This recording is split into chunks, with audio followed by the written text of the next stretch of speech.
Que Jesus abençoe e inspire a todos nós nesta noite de reflexões. É para mim uma alegria poder estar com os amigos de Ubatuba, também de todas as regiões do Brasil que nos acompanham neste momento. Rogamos ao alto que nos auxilie, que nos ampare, para que seja para todos nós uma noite proveitosa de reflexões. E nós vamos falar hoje sobre um aspecto muito importante da nossa vida, de relação com as pessoas, do nosso cotidiano, algo que é fundamental se quisermos realmente aprender a sintonizar com as fontes superiores da vida e caminhar de maneira mais clara, mais lúcida, na senda de progresso que nos está proposta. Vamos recorrer para isso a uma orientação do próprio Mestre, que está registrada no Evangelho de Lucas, no capítulo 8, versículo 18, quando Jesus nos diz: "Vede, pois, como ouvis". Então, muito interessante essa orientação de Jesus, que vamos encontrar também no Evangelho de Marcos, no capítulo 4, no versículo 24, vai variar um pouco conforme a tradução. Na tradução do Haroldo, por exemplo, veremos "vede o que ouvis".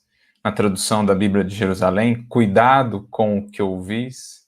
Em outras traduções, algo similar, no sentido de prestar atenção àquilo que ouvimos ou a como ouvimos na versão de Lucas. Como dizíamos, então, orientações muito interessantes a respeito do ouvir. Porque geralmente pensamos e ouvimos mais falar a respeito da disciplina quanto à fala, que é também fundamental, como foi inclusive destacado na mensagem muito interessante trazida ao início. O quanto deveremos estar atentos com o verbo, o cuidado com o falar, com aquilo que semeamos na vida, no solo dos corações, aquilo que é uma das nossas principais influências no mundo e junto dos corações que estão ao nosso redor. É imprescindível, na medida em que vamos ganhando consciência acerca de nós mesmos e de nossos deveres morais, é imprescindível que aprendamos e nos esforcemos por disciplinar o verbo. Não podemos deixar de recordar aqui a orientação paulina, quando diz linguagem sã e irrepreensível.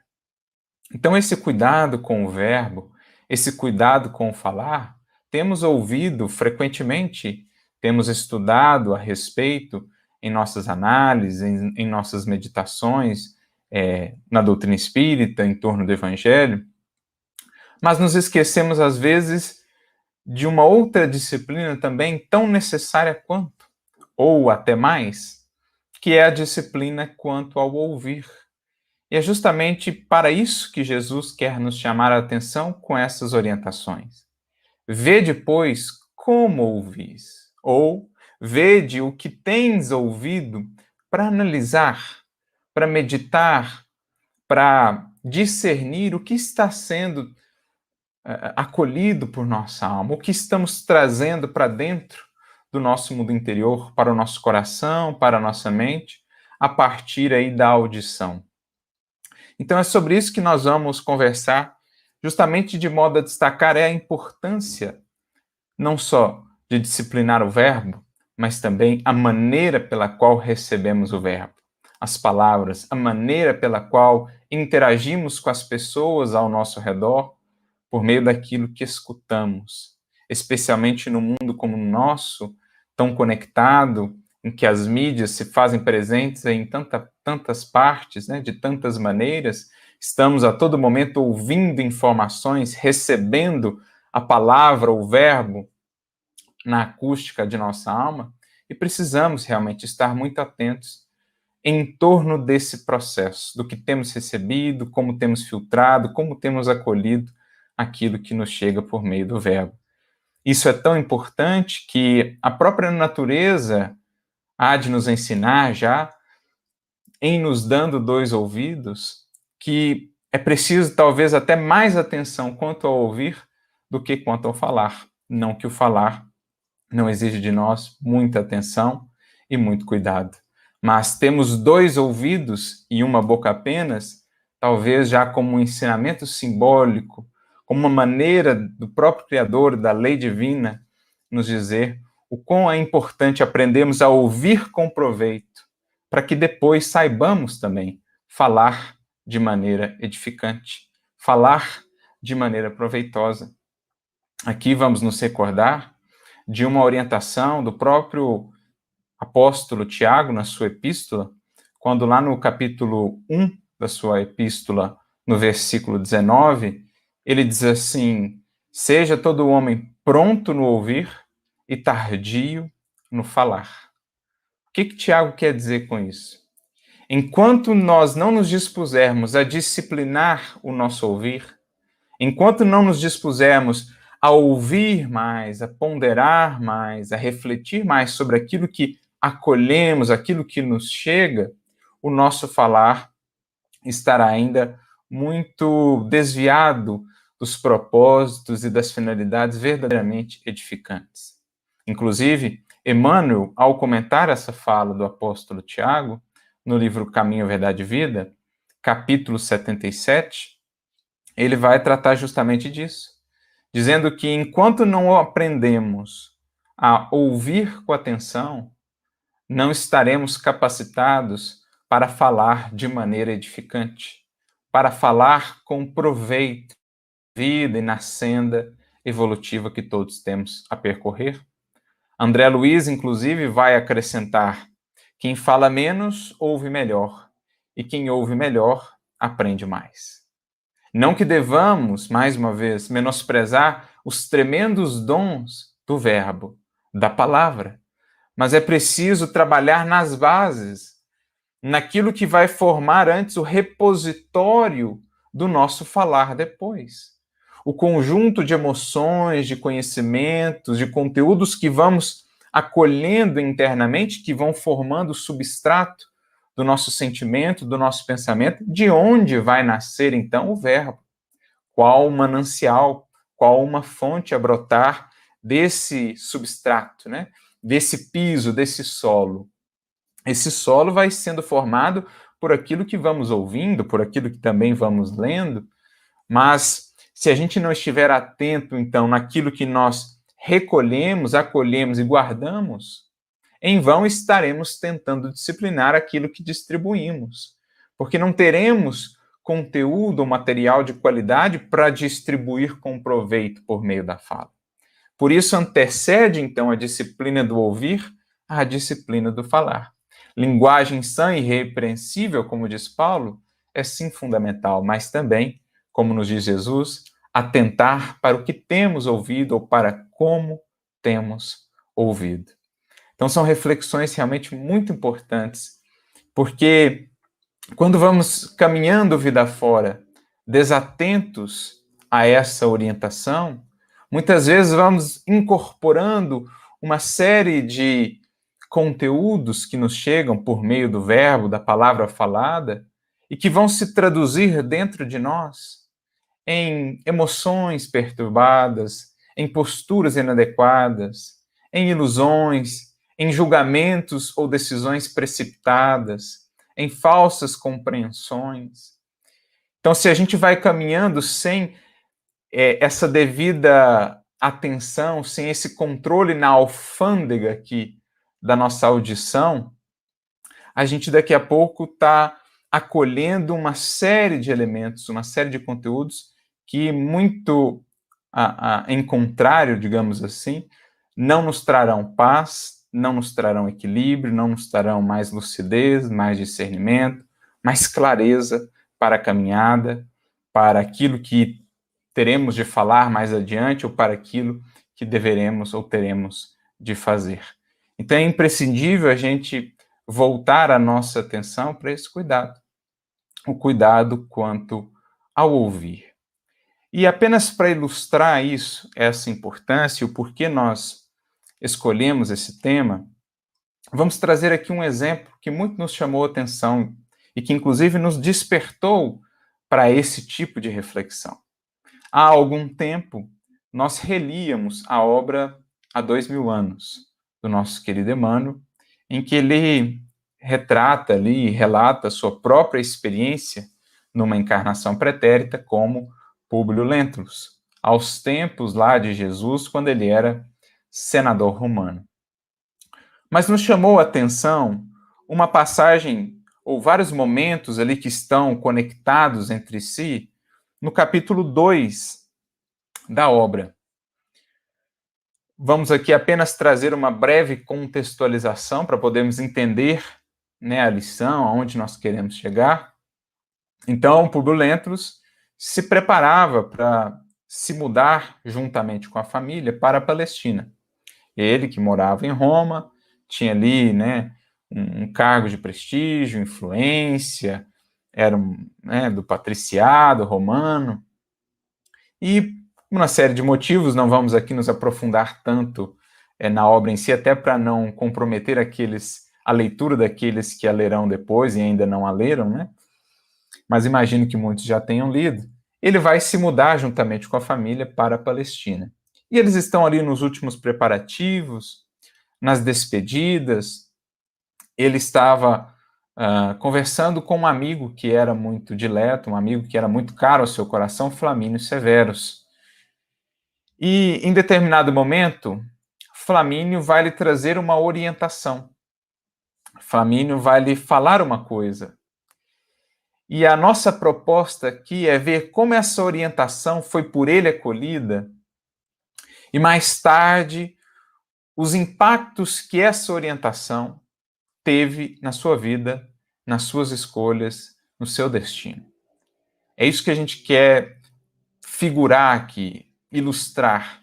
Como, às vezes, algumas palavras que nós acolhemos, não meditamos muito profundamente sobre elas, não fazemos uma devida filtragem, uma devida análise, elas podem passar a moldar escolhas, posturas que teremos mais adiante, que, por sua vez, moldarão o nosso destino. Definirão uma colheita posterior, muitas vezes de lágrimas, de aflições, de desilusões, se acolhemos essas sementes sem o devido cuidado. Vamos acabando introjetando ali, na nossa seara, digamos assim, o joio ao invés do trigo.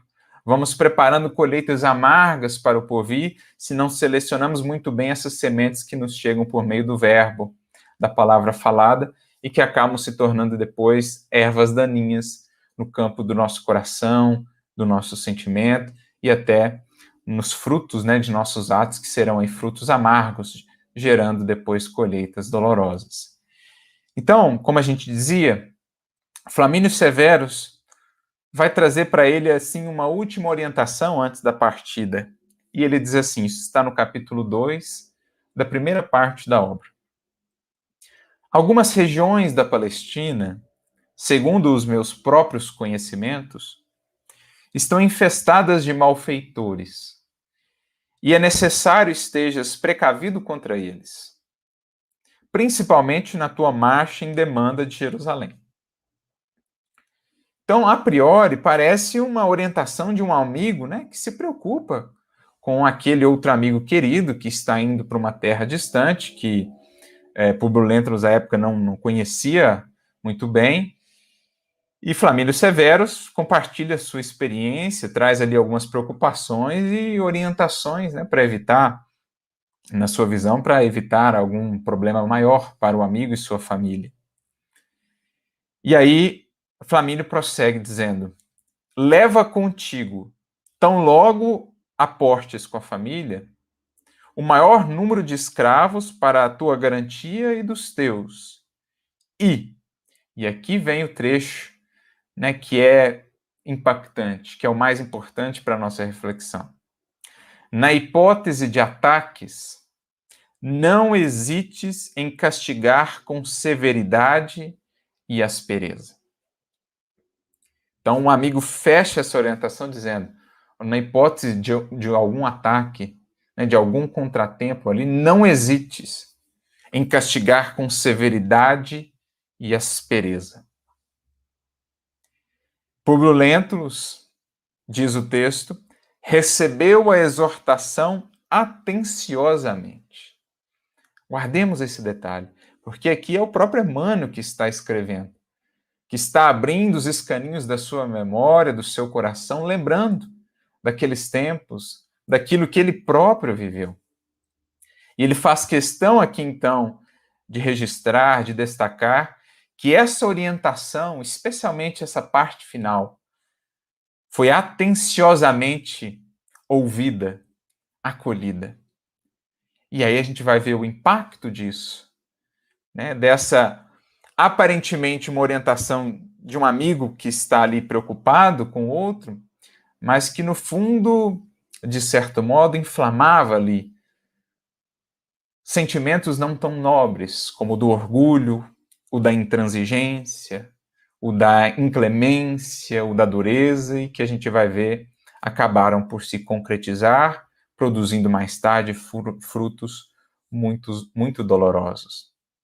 Por isso, avançando um pouco aqui na obra, nós temos a descrição da viagem, né? A viagem da família em direção à região da Palestina. Eles chegam ali no porto, depois vão fazer o deslocamento até Jerusalém, e aí monta-se uma caravana, né, com os escravos, com uma espécie de uma escolta ali, e eles iam seguindo, quando de repente acontece algo inesperado. Diz aqui o texto, né, ia a caravana a bom termo, quando nas proximidades de Jerusalém ocorre um imprevisto. Um corpo sibilante cortou o ar fino e claro, alojando-se no palanquim do senador, ouvindo-se ao mesmo tempo um grito estridente e lamentoso. Então, algum objeto foi atirado ali, né, na caravana e alcançou justamente onde o senador e a esposa estavam. Minúscula pedra ferira levemente o rosto de Lívia, esposa de Públio Lentulus, determinando grande alarme na massa enorme de servos e cavaleiros. Entre os carros e os animais que pararam assustados, numerosos escravos cercaram ali, buscando entender o que era, e um dos responsáveis, né, Sulpício Tarquinius, pela proteção ali dessa escolta, né, ele olha ao redor e já sai disparado em busca de um jovem rapaz que ele visualizou ali e que parecia ser, então, o autor daquele ato. Ele sai correndo com o cavalo, pega este rapaz e traz, então, para junto de Públio Lentulus, para a punição necessária, diz aqui o texto. E olha só agora a descrição. Públio Lentulus recordou a recomendação de Flamínio. Qual recomendação, amigos? Aquela em que Flamínio dizia, no caso de algum ataque, não hesites, né, em repreender, em punir com severidade e aspereza. Então, aquilo que ele havia ouvido lá atrás havia se fixado no seu psiquismo, no seu coração, e ditava agora o seu proceder. Por isso ele prossegue. Sopitando seus melhores sentimentos de tolerância e generosidade, resolveu prestigiar a sua posição e autoridade aos olhos de quantos houvessem de lhe seguir a permanência naquele país estrangeiro.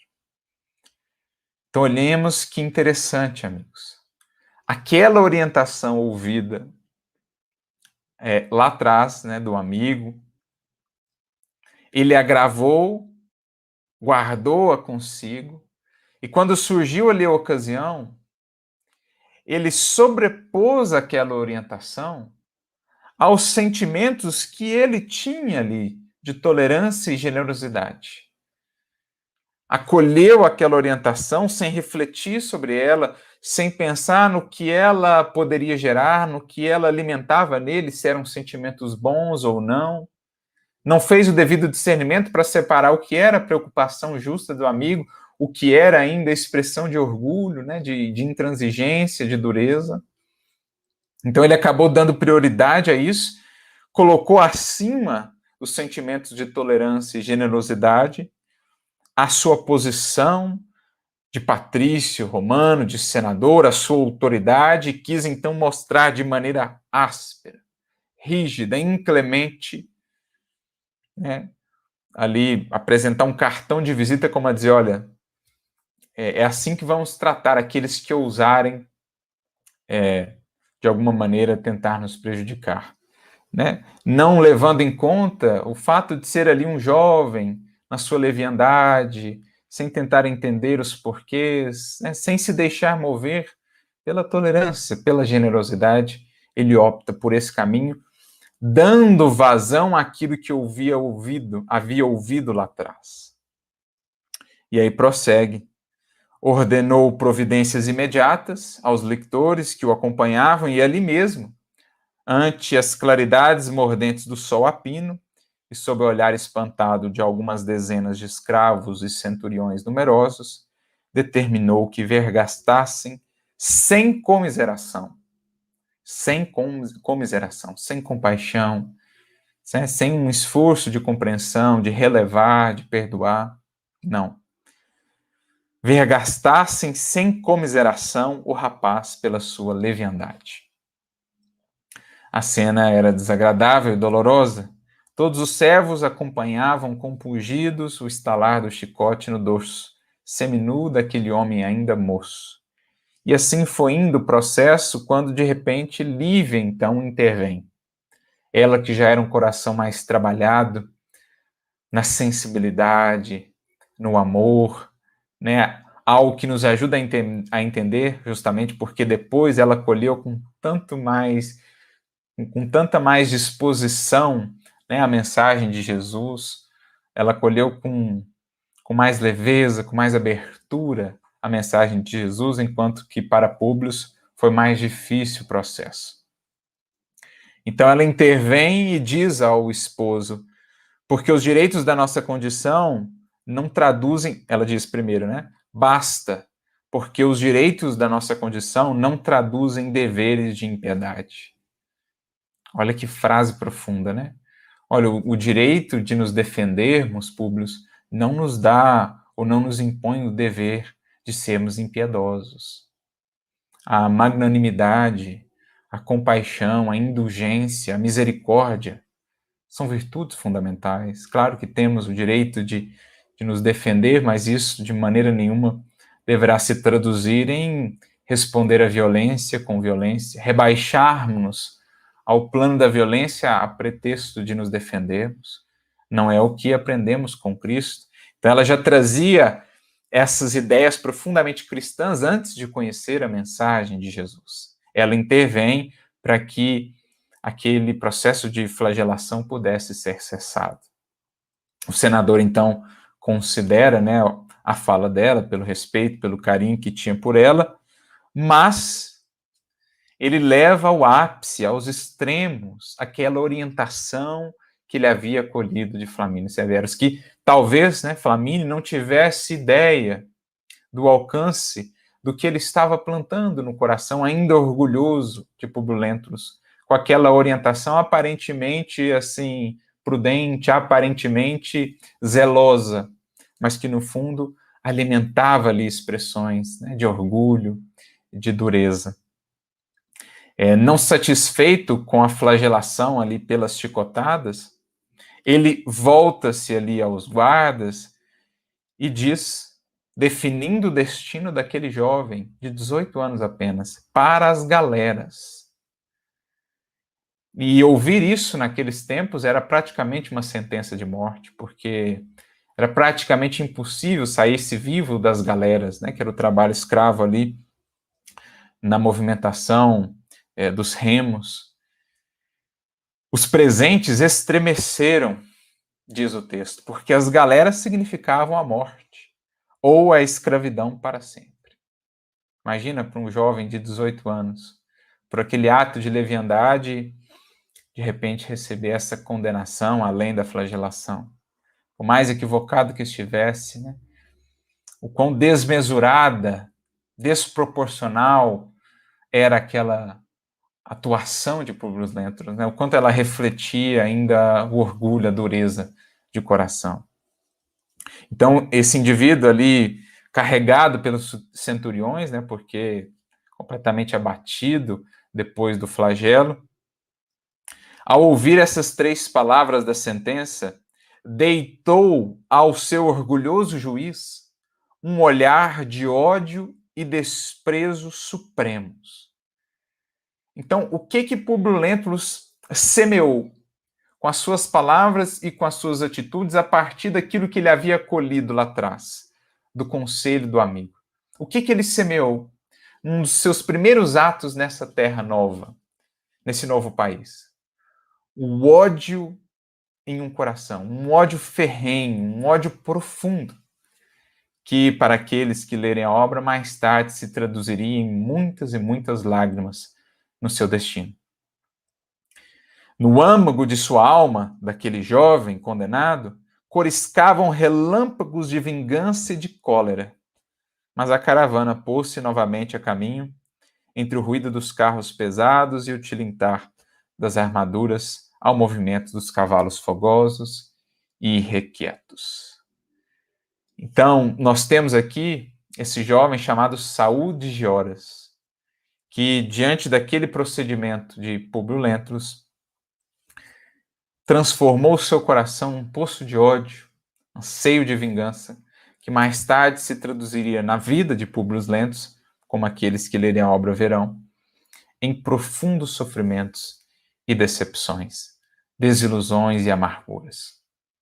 Então, para a gente ver já um alcance, o resultado daquilo que foi ouvido lá, não devidamente analisado, filtrado pelos filtros do amor, da justiça, da ponderação, do equilíbrio, e acabou se traduzindo naquelas atitudes tão impulsivas, tão duras, que semearam ódios tão profundos, que mais tarde se voltaram contra ele próprio, Públio Lentulus e a sua família. Mas não basta, não termina por aqui.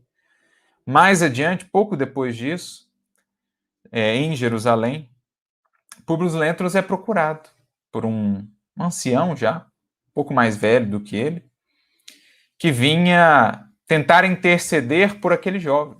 Tratava-se do pai daquele jovem, André de Gioras, que procura ali o senador, né, de maneira humilde, abafando aí a sua dignidade, assim, né, rebaixando-se até para tentar algo fazer por aquele, pelo seu filho amado, para tentar salvá-lo daquela condenação, né?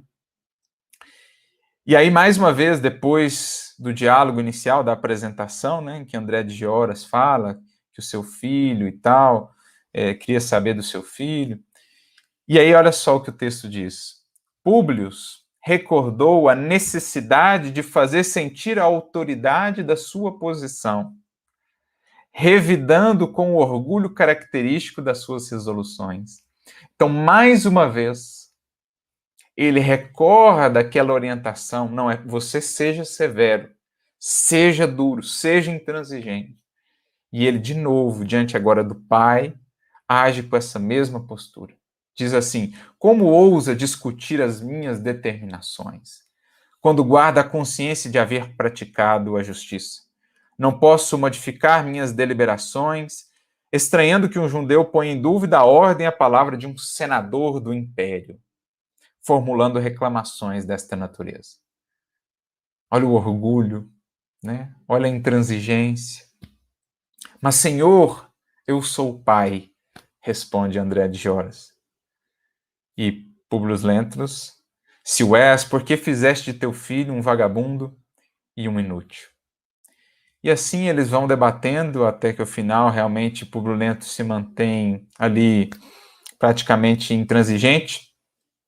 E então o André de Gioras volta-se para o senador e diz, senador, eu desci da minha dignidade para implorar vossa compaixão, mas aceito vossa recusa ignominiosa.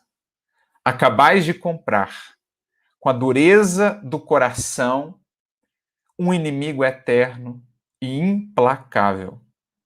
Acabais de comprar, com a dureza do coração, um inimigo eterno e implacável. E mais adiante, ele diz, né, plantastes agora uma árvore de espinhos, cujo fruto um dia amargará sem remédio o vosso coração duro e insensível, porque a minha vingança pode tardar, mas como a vossa alma inflexível e fria, ela será também indefectível e tenebrosa. Aqui está André de Horas, que mais tarde também, os que já tiveram oportunidade de ler a obra, os que poderão lê-la depois, se fará com as suas atitudes, com a sua vingança, na vida de Públio Lentulus, um fruto extremamente amargo e doloroso. Então, por que nós destacamos esses acontecimentos, essa passagem? Porque nos chamou a atenção nessa releitura da obra, foi algo que na primeira vez nós não havíamos atentado, nos chamou a atenção o impacto, as consequências, esse efeito em dominó daquele conselho, daquelas breves palavras que ele ouviu do amigo antes de zarpar lá da Itália em direção à Palestina. Seja severo, áspero, duro, intransigente. Ele o foi, ele acolheu aquelas palavras sem meditar. Elas passaram a ditar o seu proceder. E com isso ele plantou uma árvore de espinhos, como disse aqui André de Horas, cujos frutos foram realmente muito amargos.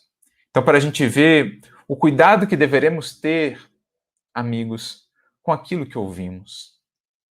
Porque me recordo de Leon Denis, ele nos dirá no seu livro O Problema do Ser, do Destino e da Dor, no capítulo 24, quando trata da disciplina do pensamento e da reforma do caráter, que muitas vezes a nossa postura, o nosso sentir, o nosso pensar são assim caóticos, desequilibrados, porque vamos acolhendo tudo o que ouvimos, tudo o que nos chega, seja por algo que lemos ou por aquilo que ouvimos nas conversações, numa pregação, enfim, hoje, né, nas mídias que estão aí tão acessíveis, a gente vai acolhendo tudo aquilo sem qualquer espécie de filtro, de análise, tanto do ponto de vista da razão, quanto do ponto de vista do sentimento. E isso tudo vai se agregando ao nosso modo de ser e daqui a pouco está a nos reger. Daqui a pouco estamos atuando e fazendo de conformidade com aquilo que veio de fora e que muitas vezes não é material de qualidade. Daqui a pouco está a reger o que falamos, o que fazemos, como escolhemos, o que definimos para a nossa vida. Não vamos agindo por nós mesmos, não vamos operando com consciência e com discernimento a construir um destino realmente mais luminoso, a construir sabedoria, a consolidar virtude. Vamos sendo esse conglomerado de pensamentos e emoções antagônicos que vamos acolhendo, que ouvimos aqui ou acolá, e que daqui a pouco fazem do nosso proceder assim, tão contrastante, às vezes tão distante do equilíbrio, da indulgência, do amor que a lei divina nos propõe. Foi um pouco do que aconteceu, ou muito do que aconteceu aqui com o senador, que percebeu a duras penas o quanto era preciso ter mais critério naquilo que acolhia, para definir aquilo que falaria e aquilo que faria de sua vida, ou em sua vida e em seus caminhos. Por isso, amigos, tão importante se faz atentarmos para essa orientação de Jesus. Vede como ouvis, vede o que ouvis, cuidado com o que ouvis, para que isso não passe a ser na sua alma, no seu coração, na sua mente, uma fonte de tardias decepções, de amargas lágrimas depois. É preciso implementemos dentro de nós o filtro do discernimento, da razão, para não acolhermos um tanto de ilusões que nos chegam, às vezes, nas conversações cotidianas, informações precipitadas ou equivocadas que nos levarão a falsos julgamentos, a palavras maledicentes, até mesmo caluniosas, a incompreensões, a sombras. É preciso implementemos esse filtro do discernimento e também um filtro do sentimento para devidamente separar o que vale a pena albergar em nossa alma, o que é preciso deixar de fora. Por isso, Emmanuel mesmo vai dizer, no livro Calma, no capítulo 5, é preciso aprendamos a fazer dos nossos ouvidos extintores de incêndio, né? Extintores que venham apagar o mal toda vez que o mal nos busque. É preciso tenhamos essa habilidade, desenvolvamos essa virtude. E justamente para nos ajudar a entender melhor isso, vamos recorrer aqui, mais uma vez, a Emmanuel, no livro Palavras de Vida Eterna, no capítulo 52, uma mensagem intitulada Palavra Falada, em que ele vai falar tanto do falar como também do ouvir, que antecede o falar, que prepara, inclusive, né, o falar, porque a boca fala do que está cheio o coração, mas o nosso coração se enche daquilo que ouvimos, daquilo que lemos, e por isso ele acaba por moldar o nosso ouvir, aquilo que viremos depois a falar. Então, Emmanuel diz assim nessa mensagem: a palavra é vigoroso fio da sugestão. Então, aquilo que nós ouvimos são sugestionamentos. Se não estivermos atentos, vamos acolhendo aquilo e vamos passando a nos conduzir por aquelas sugestões mentais. É o que Publius Lentulus fez aqui com relação ao conselho de Flamínio Severus. Ele acolheu aquela sugestão e levou às últimas consequências, com consequências muito dolorosas para si. Então, a palavra é vigoroso fio da sugestão. Para o bem ou para o mal, conforme a sua natureza, daí a importância de sabermos filtrar as palavras que precisam chegar aqui e logo serem deixadas de lado, logo serem lançadas fora, aquelas outras que trazem realmente algo que nos enriqueça, que nos enobreça interiormente e que vale a pena serem guardadas. É por ela que recolhemos o ensino ou o ensinamento dos grandes orientadores da humanidade na tradição oral, mas igualmente com ela recebemos toda espécie de informações no plano evolutivo em que se nos apresenta a luta diária. Por isso mesmo, se é importante saber como falas, é mais importante saber como ouves, porquanto, segundo ouvimos, nossa frase semeará bálsamo ou veneno, paz ou discórdia, treva ou luz. Então, conforme ouvimos, como ouvimos, isso vai definir a nossa palavra depois e até mesmo o nosso agir.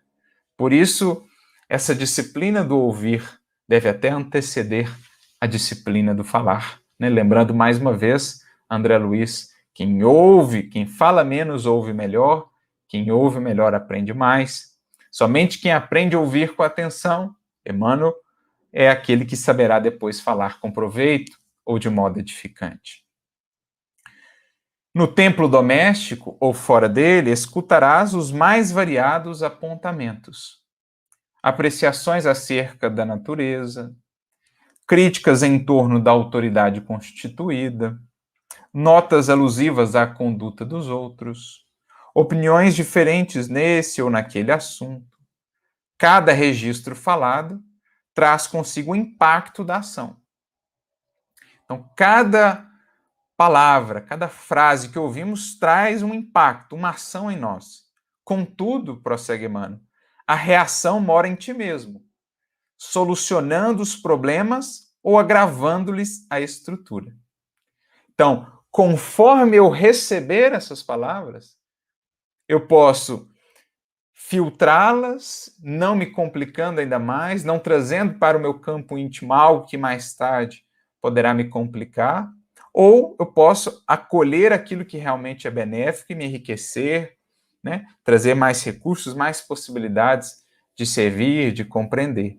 Então, conforme a minha postura íntima, a minha maneira de ouvir, as emoções que tenho cultivado aqui, a maneira, né, com que tenho recebido a palavra falada que nos chega, eu posso agravar os problemas que surgem no caminho ou posso encontrar soluções, saídas, né, propostas de renovação.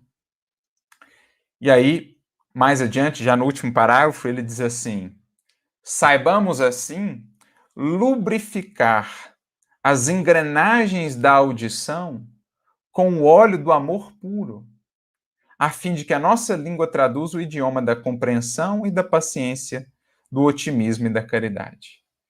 Então, olha que bonito isso. Precisamos aprender a lubrificar as engrenagens da audição com o óleo do amor puro. Porque o amor será então o filtro. Aquilo que não agrega amor e sabedoria, a gente deixa de lado. a gente releva. Aquilo que sintoniza, que se afiniza com o amor, com a sabedoria, com a luz, vale então trazer para dentro, vale então ser acolhido, para que se traduza depois numa palavra mais iluminada, numa ação mais equilibrada, mais ponderada, mais amorosa. É assim que a gente tem que entender essa disciplina do ouvir. Preparar o campo íntimo, estabelecer esses filtros do amor e do discernimento que o estudo vai nos dando, por exemplo, para que a gente consiga fazer a devida filtragem dos nossos canais auditivos, né, em sentido espiritual. Por isso, até em outra mensagem muito similar, agora no capítulo 72 do mesmo livro, Palavras de Vida Eterna, Emmanuel vai tratar dos ouvidos, né, dos ouvidos de ouvir, sobre os quais Jesus fala. E ele vai falar de diversos tipos de ouvidos, de diversas maneiras de ouvir nessa mensagem, no capítulo 72.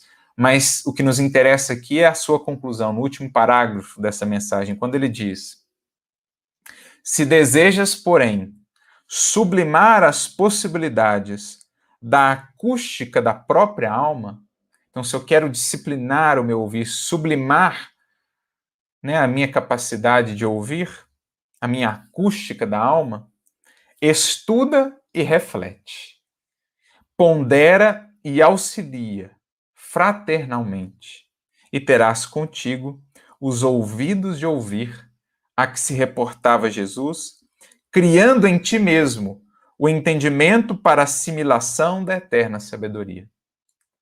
Então, olha o que ele nos diz aqui. Quais são os ingredientes, os elementos que precisamos para sublimar a acústica da nossa alma? Para disciplinar os nossos ouvidos, o nosso ouvir? Estudo e reflexão.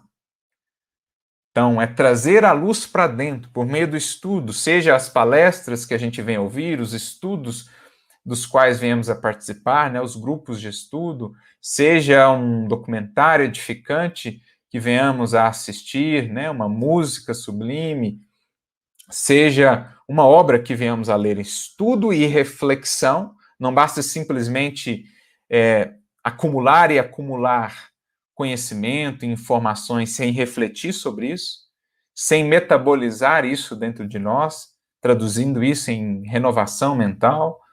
É preciso essas duas coisas, estudar e refletir, mas também ponderar e auxiliar fraternalmente. Então, também ir para o campo do sentimento, o serviço fraternal, o auxílio fraternal, que vai trazendo a luz do amor para dentro de nós. Assim vão se estabelecendo os dois filtros que precisamos ter, de modo a sublimar a acústica da alma. O filtro do discernimento, o filtro da razão, mas também o filtro do sentimento, o filtro do coração, o filtro do amor.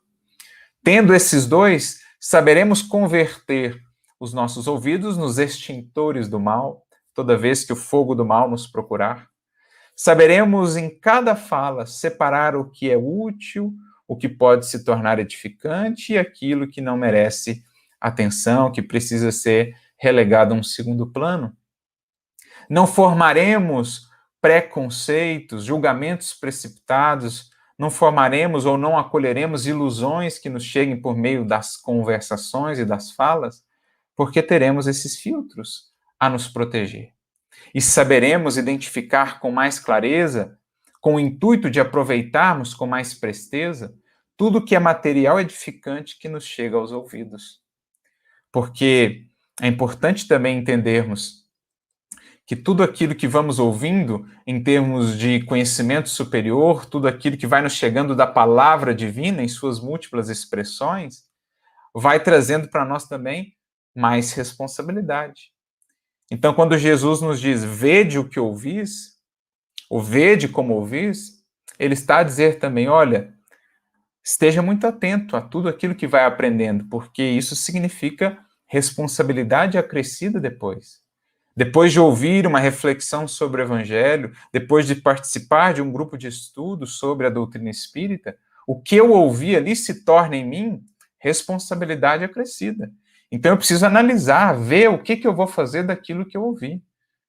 Porque se eu não aproveitar muito bem, mais tarde, será a aflição de uma consciência culpada, uma consciência mais esclarecida, que não harmonizou, então, o procedimento com aquilo que ouviu, com aquilo que aprendeu. Então é preciso que a gente tenha também essa atenção, né? Cuidado com o que ouvis, no sentido de, olha, aproveita o que você está ouvindo de edificante, de nobre, para levar isso ao campo da prática, porque depois isso poderá falar contra ti. Né? Como é que você vai alegar ignorância se já ouviu, já acolheu aquilo, mas não realizou, não aplicou? Então, isso me lembra até uma mensagem interessante do Espírito Lacordaire, que está na Revista Espírita de março de 1862, sob o título de Instrução Moral, uma mensagem que ele traz, em que ele lembra uma fala de Oséias, né? O profeta Oséias, lá no capítulo 7, versículo 12, em que ele diz que, basicamente, seríamos responsabilizados conforme aquilo que tínhamos ouvido. O que Oséias quer dizer com isso, né? Ele está dizendo que, conforme o tanto que já acolhemos de instrução acerca das leis divinas, por aquilo que ouvimos, né? Ele falava num tempo em que a orientação era majoritariamente ou eminentemente oral, né? Não existia tanto a escrita ainda, não era algo tão comum. Então, a orientação se dava de maneira prioritariamente oral. Então, ele diz, conforme o que vocês tenham ouvido, é que serão julgados, é que serão analisados, é que serão responsabilizados. Então, é preciso que tenhamos esse cuidado com o que já ouvimos em torno da lei ou das leis divinas, em torno do evangelho, porque isso se fará depois responsabilidade acrescida perante a nossa própria consciência, né, perante a lei divina. Então, amigos, se desejamos sublimar as possibilidades da acústica da alma, é imprescindível venhamos a estudar e a refletir, ponderar e auxiliar fraternalmente, para que tenhamos, então, os ouvidos de ouvir de que Jesus nos falava.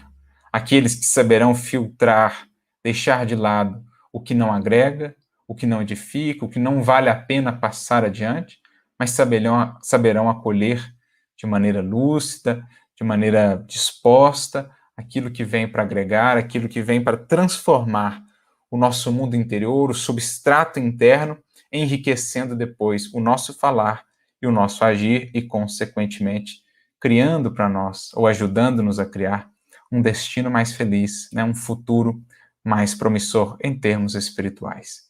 Que a gente possa aprender, refletir com esse exemplo que Emmanuel compartilhou aqui, algo que ele próprio viveu, né, a colheita dolorosa de algumas palavras ouvidas e que foram inadvertidamente acolhidas de maneira equivocada e se traduziram depois em palavras e em atitudes que muito lhe custaram e que certamente o levaram a refletir melhor sobre o valor do verbo, bem como o valor do ouvir, né, da acústica de nossa alma. E que saibamos, então, com Jesus, construir esses ouvidos de ouvir para que a nossa fala seja, onde estivermos, rica, uma fala que realmente semeia a luz, o bem, o progresso e um futuro feliz, não só para nós, mas para aqueles que estarão conosco.